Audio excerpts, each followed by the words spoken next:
This video is brought to you by Music Business Radio. To listen to the latest episode or learn how to submit your demo for airplay consideration, visit musicbusinessradio.com.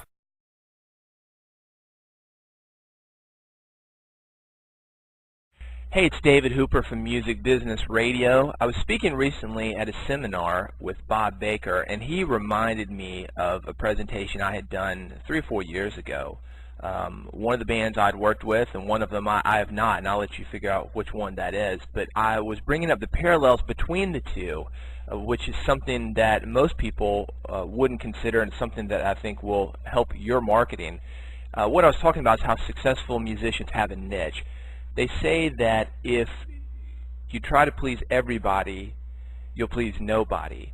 And I see a lot of bands come through, and they say, oh, you know, everybody's my fan. You know, grandmothers and kindergartners and priests and nuns and the guys hanging out in the tattoo parlors. And, you know, that's not a good way to do things. It's going to increase your marketing costs.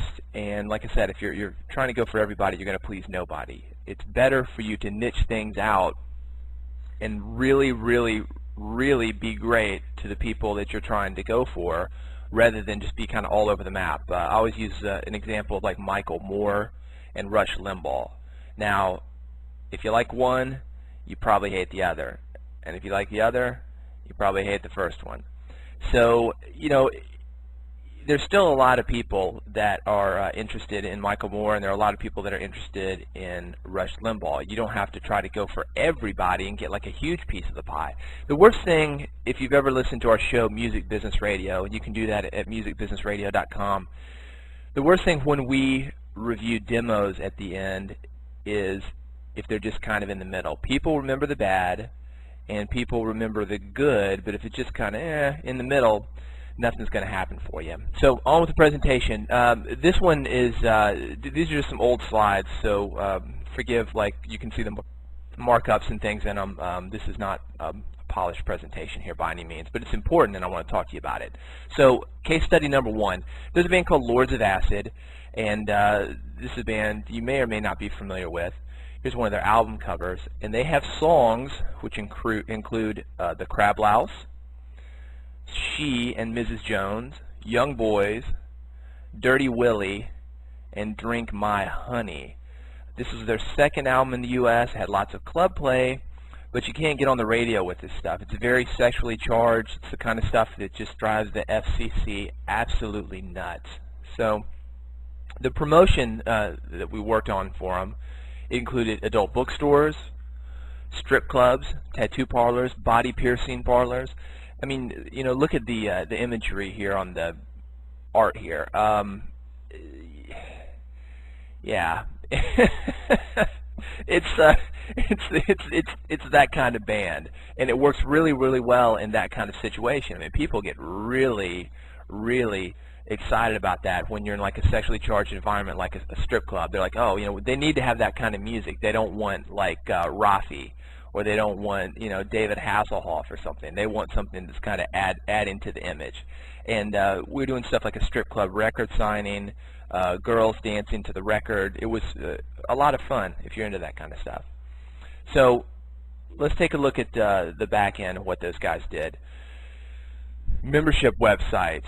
They could have an adult video series, adult novelties, photography books with maybe some kind of leather S&M kind of photography. There are a lot of options for a band like this that aren't necessarily music, and that's exactly what a lot of these bands are doing. Sponsorship opportunities.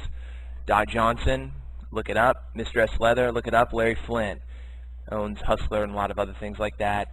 Trojan Condoms. There's so many great non-music sponsorships that you can get into when you've got something like this. And again, this is a niche. We're not trying to go for everybody. But let's look at it versus a band that you might not think of and see what happens. The other side of the coin. This is Lords of Acid versus Sandy Patty. And if you know, I think of Sandy Patty, I think of her as like the polar opposite of Barry White. I mean, she's a guy who could cool off Ron Jeremy, and that would be after he'd taken an industrial strength Viagra and had washed it down with a gallon of Spanish fly. Sandy Patty is going to cool you off. This is like music for nuns, okay? Songs include Make His Praise Glorious, Come, Let's Worship Him, Love Will Be Our Home, In Heaven's Eyes and In His Presence. Again, you know, she's sitting there in a church pew for the album cover. You can kind of get an idea of what it is that she's doing. But let's check out the back end. Membership websites, Bible study video series, Christian novelties, and tracks trying to convert people to Jesus. Now, do you see any similarities? If we go back to the back end for Lords of Acid, membership websites, adult video series, novelties, and photography books, it's pretty much the same thing. You both have a membership website. You both have a video series. One of them has naked people and the other has maybe Bible stories. You've got novelties, and you've got some kind of information product, which could be either a tract with information about Jesus, or it could be photography. So it's really the same thing. Sponsorship opportunities. When we were talking about Lords of Acid, they were going for like Doc Johnson, Mistress Leather, Larry Flint, Trojan Condoms. Well, with Sandy Patty, you could go to any church, Chick Publications, which is a tract company, any Christian bookstore, pro-life organizations, the people who value the same thing that you do. So there's a whole lot of similarity, and you know, you can, as a band, look at these things. If you're a Christian artist, you can look at some of the guys like Lords of Acid and see what they're doing, and if you're Lords of Acid, you can look at the Christian artists. These guys probably wouldn't get along if you put them in the same room, yet they're doing the same thing. And a lot of times what happens with, let's say, Christian acts is they follow the other Christian acts. You know, there's this saying, think outside the box, real, you know, cliched saying that I'm sure you're sick of by now, but it's really one of those things that you have to do. You take a business model that works and you transport it to something else.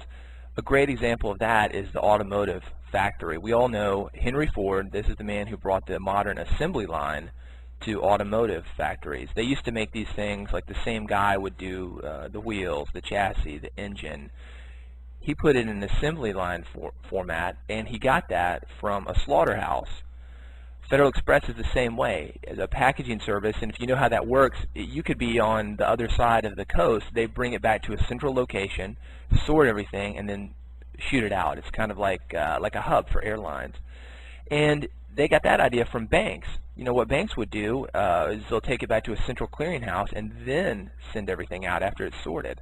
So I hope that this explains the Lords of Acid versus Sandy Patty stories that you may have heard.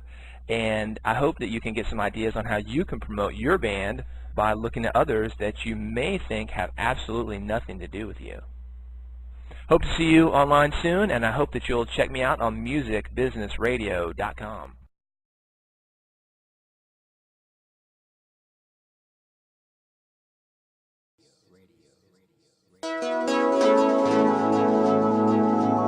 Music, business, radio.